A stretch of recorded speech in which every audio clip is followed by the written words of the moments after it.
soul friend is for God's will over your life. Okay? They are for the best outcome for you, not just themselves.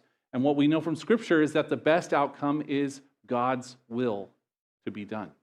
That's why Jesus, when he tells the disciples and us how to pray, he says, "Our Father who art in heaven, who is in heaven, hallowed be thy name. Your kingdom come, your will be done on earth as it is in heaven." Right? We want your kingdom to be done. We want your will to be done. Whatever God's will is ultimately best.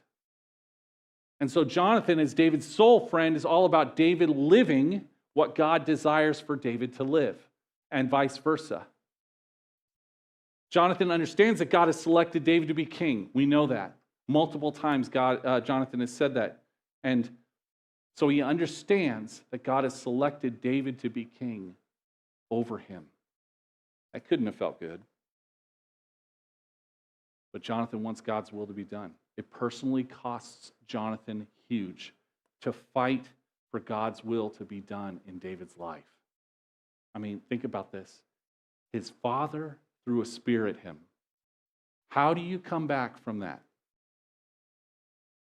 The next day at the dinner table, sitting there, "Jonathan, you're quiet." "Really, I didn't notice." "Why aren't you talking much?" "I don't know, Dad. Maybe because you threw a spear at me yesterday. Are you trying to kill my best friend?" Jonathan, you need to just chill out a little bit, right? Like, how do you do that? How do you move on from something like that? I don't know if they ever really did. But a soul friend is someone who will step in the gap to help you, to protect you, to challenge you, to encourage you to keep growing and to keep following God so that you may live His will, His good, pleasing, and perfect will. That's a soul friend.